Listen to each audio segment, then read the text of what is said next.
Seorang wanita non-muslim tampak terkejut bukan main saat dalam sebuah diskusi ringan ia baru menyadari satu hal penting. Yesus ternyata tidak pernah menyuruh manusia menyembah dirinya. Justru dalam kitabnya sendiri, Yesus digambarkan berdoa, bersujud, dan menyembah Allah. Wanita itu pun tercengang dan bertanya dalam hati, "Kalau Yesus menyembah Allah, lalu siapa yang selama ini kami sembah?" Oke Mbak, ini sore saya berdiskusi dengan siapapun. Mbaknya Kristen betul? Tanda salib tuh ada di namanya Mbak Penny. Mbak Penny ada mau bertanya atau mau ditanya nih? Silakan. Oke, saya mau bertanya. Apa tuh? Apa ini Ustadz? Terserah Mbak Penny aja, terserah ya. Gak penting gitu panggil itu, yang penting panggillah dengan yang baik ya, dan kita akan merespon baik, itu aja. Aku mau nanya Bang. Apa tuh? Di ajaran kalian itu benar nggak? Itu nanti di surga 72 bidadari dipecahkan itu kerjaan lelaki. Gitu, baik. Ya. Mbak, sebenarnya itu bukan cuma ajaran Islam, tapi itu juga ajaran Yesus. Nah, terkejut kan? Wah, jadi Mbak, masalah bidadari memang ada di Quran. Terus 72 itu adanya di hadis. Ya, terus kalau untuk masalah kosakata pecahin perawan, itu kosakata yang berlebihan karena nggak ada ayatnya, nggak ada. Ya, itu kata seorang yang katanya ustadz, kan kayak gitu ya, tapi dalilnya kagak ada. Kalau saya tanyain ya, di mana tuh dalilnya pecahin perawan bidadari di surga? Mati, nggak bakalan ada. Gitu ya. Jadi Mbak tahu ya, yang namanya bidadari itu ada di Quran dengan kosakata wahurun ain. Ya, mata bidadari yang cantik jelita kayak Mbak Penny gitu ya. Tapi jumlahnya 72 ada di hadis, oke? Nah, sekarang kalau untuk ajaran Yesus bukan 72 Mbak, tapi 100 loh. Udah percaya? Coba buka itu Al-Quran, mau tengok Bang, betul nggak itu di surga ada 72 bidadari? Itu di Quran nggak ada Mbak. Kalau di Quran nggak ada. Yang ada 72 bidadari itu di hadis. Oke, Al-Quran dengan hadis beda. Al-Quran firman Tuhan. Hadis itu tergantung dari persetujuan Nabi, dari qauliyahnya Nabi, perkataan Nabi, atau dari fi'liyahnya Nabi, dari kelakuan Nabi. Itu hadis gitu. Ya, beda. Jadi yang jumlah 72 itu ada di hadis. Oke ya Mbak ya, bukan di Al-Quran. Biar Anda nanti nggak salah kaprah dan bisa membedakan gitu Mbak. Nah, terkait tentang yang saya katakan, Yesus menjanjikan 100 istri di surga. Ada dalilnya, ada. Mana? Nggak ada itu, nggak ada. Lab dibatasi untuk beberapa penonton. Di report saya. Baik. Sebelum saya ini ya Mbak ya, sebelum saya rungkatkan ini live ya, saya mau kasih tahu Mbak, Yesus janjikan 100 istri. Nih. Baca ya, ini Matius 19:29. Dan setiap orang yang sudah meninggalkan rumah atau saudara laki-laki atau saudara perempuan atau ayah atau ibu atau istri, kata Yesus ya, atau anak atau ladang demi namaku, kata Yesus, ia akan menerima 100 kali lipat Mbak ya. Jadi nanti saudaranya jadi 100, ayah jadi 100, ibu jadi 100, istri jadi 100 ya. Nah, ini janji Yesus, dan ia akan mewarisi hidup yang kekal. Ya iya, nggak mungkin dibacain pendeta Mbak. Nggak mungkin lah diajarin pendeta di gereja. Kabur orang ntar.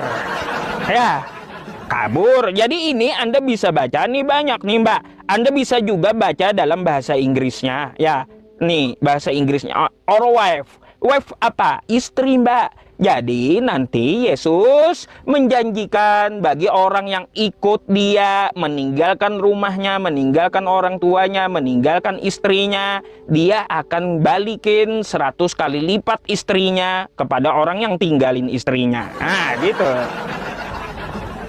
Oke? Ini ajaran Yesus, Mbak, ajaran Yesus. Bukan ajaran saya, bukan ya.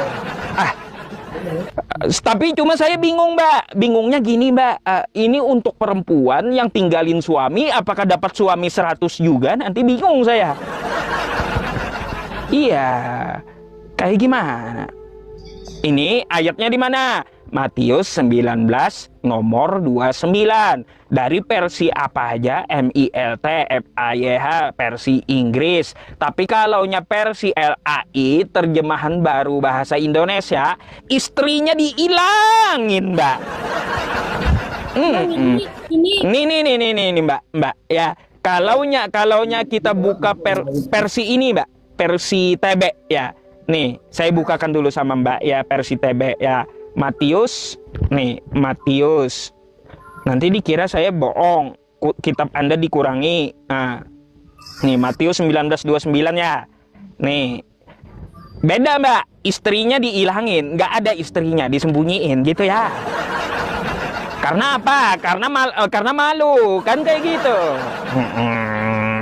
Jadi apa kata Yesus di terjemahan gereja sekarang? Dan setiap orang yang karena namaku meninggalkan rumahnya, saudara laki-laki atau saudara perempuannya, bapak atau ibunya, anak-anak atau ladangnya, istrinya hilang. Ya, istrinya hilang.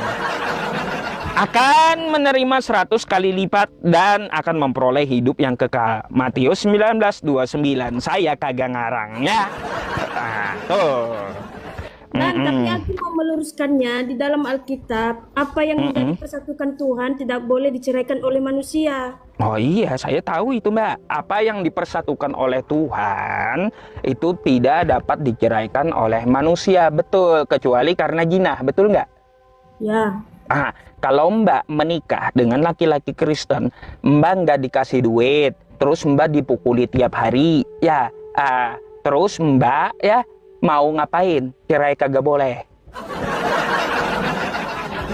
Uang udah kagak dikasih, dibiarkan Anda lapar. Habis itu suami datang pulang ke rumah, Anda dipukulnya. Kayak gimana Anda? Apa yang Anda lakukan? Cerai kagak boleh. Kalau masih di ini apa? Diperbaikin kan boleh. Ya kalau yang nggak mau baik juga kayak gimana? Ayo, apa solusinya? Nikmati saja gitu, nikmati saja. Itu nggak ada solusinya di situ. Kalau dipersatukan Tuhan, tidak boleh diceraikan manusia. Kan kayak gitu, nggak ada solusinya. Kalau punya suami yang kagak kasih uang, tiap hari pukulin Anda dibiarkan lapar, masa perut Anda dibiarkan lapar? Kan kayak gitu. Katanya ajaran kasih, Anda mau lapor polisi, bukan ajaran kasih itu, mau hukum suami namanya. Ya makanya perempuan cari suami yang betul lah. Kita kan nggak tahu toh ya, suami itu mungkin aja dia kelelepan matanya, oh ada yang lebih cantik dari istri saya di rumah, tiba-tiba berubah dia, kan kayak gitu. Jadi bang, kalau dalam Islam boleh cerai, boleh kawin, boleh cerai, boleh kawin. Kalaunya dalam Islam, seorang perempuan yang dijolimi suaminya nggak kasih nafkah uang, habis itu suaminya biarkan dia lapar, terus suaminya sering pukul dia, maka seorang istri bisa mengadu kepada wali nikahnya. Nanti wali nikahnya bicara, kalau udah dimediasi tidak ada jalan keluar, bisa ambil opsi yang terakhir, maka silahkan dia mengadu ke pengadilan agama gitu. Tapi kalau di Kristen apa? Kagak boleh, nikmati aja gitu. Jauh gitu. Terus lelakinya boleh nikah banyak gitu. Itu dalam agama Islam boleh. Kalaunya dalam agama Islam, Mbak, ajaran menikah satu saja itu hanya ada di Islam. Fa in khiftum alla ta'dilu fawahidah, maka bila kamu tidak mampu berlaku adil, menikah satu saja. Nggak ada di Kristen ajaran kayak gini, nggak ada. Itu di Islam, Quran surah An-Nisa ayat ketiga, menikah satu saja gitu. Islam datang untuk membatasi poligami, karena Yesus tidak pernah melarang poligami, nggak pernah. Nah, gitu. Yesus tidak ada sewaktu dia diutus menyinggung poligami atau membatasi poligami. Kita tahu dahulu Daud berapa istrinya? Banyakan 700. Salomo berapa? 1000. Ada emang rupanya. Oh iya, masa nggak tahu? Di kitab Anda, Daud berapa istrinya? 700. Salomo berapa? Sudah gundiknya 300, istrinya 700. Tuh. Yesus diutus tidak ada membatasi poligami dan tidak ada melarang poligami. Lalu Islam datang membatasi poligami. Laki-laki kagak boleh sampai 700. Cuma 4. Dengan syarat harus apa? Harus adil. Kalau kagak mampu menikah 1 saja. Islam datang seperti itu, Mbak. Abang, kalau apa ya, aku kasih sarannya. Jadi kami biar percaya, Abang boleh collab sama itu Bang Edis TV ya? Udah sering saya collab sama dia, udah kabur 4 kali. Silakan Mbak buka ini ya, TikTok saya satunya, debat saya dengan Edis, salah satunya, sampai dia kabur, bentar ya. Nih bukti ada Mbak, fakta yang berbicara nih ya. Nih ya. Menyalibkan dia, mereka membagi pakaiannya dengan membuang undi. Coba kamu salah baca. Membagi-bagi pakaiannya. Habis pakaian Yesus di tiang salib. Edis kabur di debat ini. Kayak gimana, Mbak? Jadi Enggak bakalan. Terus gimana? Kalau masuk surga itu kayak mana Bang? Ya masuk surga, Mbak. Ya mudah sih masuk surga dalam Islam. 1 kata 2 kalimat, takwa. Ya jauhi larangannya dan jalankan perintahnya. Gitu aja di Islam. Apa perintahnya? Contoh di Islam sholat, puasa, zakat, terus berhaji. Kalaunya Anda seorang Kristen yang baik, maka ikuti Yesus. Yesus memerintahkan seperti apa? Sembahlah Allah, kepada Dia saja engkau berbakti. Lalu ngapain Anda sembah Yesusnya coba? Yesus itu Tuhan. Dia itu Kristus. Oh, Kristus. Iya, dia Kristus tahu, tapi di mana dia ngaku Tuhan? Gak ada. Bahkan dia ngakunya tidak dapat berbuat apa-apa dari dirinya sendiri. Dan Yesus, dia punya Tuhan, Mbak. Bukan macam itulah jalannya Bang. Masa bukan macam itu? Anda diajari pendeta. Coba baca kitab Anda nih, ya. Nih, baca kitab Anda sendiri. Jangan kata pendeta. Kalau kata pendeta, ya Anda belajar dengan pendeta setahun tetap aja nyembah manusia. Tetap aja tiap bulan bayar perpuluhan. Tuhan Yesus itu dia menyerupai sebagai manusia. Itu dia roh dari Allah. Apanya abang ini? Nih, Anda baca dulu. Mbak. Nih, kata Yesus. Ajakan juru selamat ya. Nih Yesus ajak selamat. Oke, kayak gimana ajakannya? Pada waktu itu berkatalah Yesus, aku bersyukur kepadamu, Bapa, Tuhan langit dan bumi. Dia punya Tuhan, Mbak.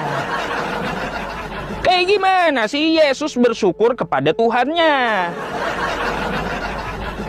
Nih, Anda kalau mau ayatnya, Matius 11:25. Ya, dia punya Tuhan, dia bersyukur kepada Tuhannya. Itu Yesus. Nah, terus kalau Anda nggak percaya, Yesus juga menyembah, Mbak. Siapa yang dia sembah di sini? Yesus menyembah Tuhannya. Kamu menyembah apa yang tidak kamu kenal, kata Yesus. Kami, Yesus dan murid-muridnya, menyembah apa yang Yesus kenal. Gimana Yesus pun menyembah Tuhannya toh? Aduh, kayak gimana, Mbak? Kayak gimana? Bingung, sadar Mbak, mikir gitu. Mari ikuti ajaran Yesus, bukan ajaran Kristen, pendeta, atau ajaran gereja. Karena Yesus tidak pernah bawa Kristen, Yesus tidak mengenal Kristen, Yesus tidak pernah mengenal gereja, Yesus tidak pernah kenal pendeta. Ya. Gitu. Nah, kalau saya pengikut Yesus, Mbak. Pengikut Yesus saya. Yesus sunat di hari ke-8, saya sunat. Nggak ada kulupnya saya. Mau saya sepil gitu. Nggak ada, saya juga sunat gitu. Terus Yesus menyuruh menyembah Allah, saya juga sembah Allah. Terus Yesus tidak pernah contohin makan babi, saya nggak pernah makan babi gitu. Yesus kan dia itu ya berpuasa, saya pun juga puasa gitu, Mbak. Ayo, siapa yang ngikutin Yesus? Anda atau saya? Ya jelas saya. Nggak ada Yesus minta sembah, nggak ada.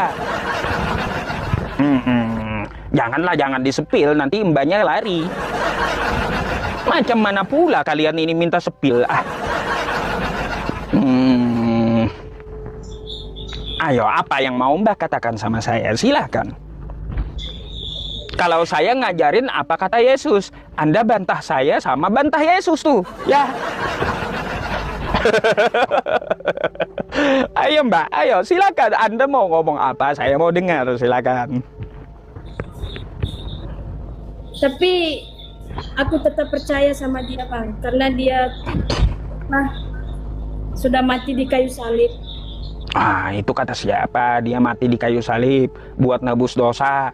Dulu-dulu Mbak, dulu-dulu ya, di zaman Nabi Musa, di zamannya para nabi, orang nebus dosa pakai darah domba, pakai kotoran sapi, pakai kulit domba yang dibakar gitu. Tiba-tiba ada ajaran nebus dosa pakai darah manusia. Yang namanya minta darah satu-satunya adalah ajaran iblis, Mbak. Bukan ajaran Tuhan. Coba lihat Dracula, lihat zombie, ya kan? Ajaran iblis semua itu. Minta darah itu. Coba Anda lihat ajarannya para nabi. Minta apa? Korban daging, kulit sapi. Kayak gitu. Bukan minta darah. Apa minta darah? Aduh, aneh-aneh aja Mbak ini. Gimana Mbak? Sadar. Ayo kembali ke jalan yang lurus, jalannya Yesus gitu. Jangan jalannya gereja, jalan pendeta, jalan Kristen nyasar. Abangnya Islam apa Kristen? Oh, saya Islam, pengikut Yesus saya asli. Oh. Mbak, Yesus itu gelarnya apa? Anda tahu nggak? Juru selamat dunia. Juru selamat, betul? Oke. Anda tahu nggak bahasa Arabnya selamat? Dia artinya kan penebus dosa. Enggak. Bahasa Arabnya selamat apa? Nggak tahu. Selamat itu dalam bahasa Arab Islam, Mbak.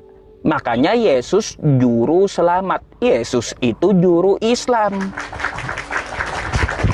Gimana sih? Nggak ada Yesus juru Kristen, nggak ada. Tapi juru Islam. Gitu. Namanya aja juru selamat, juru Islam dia.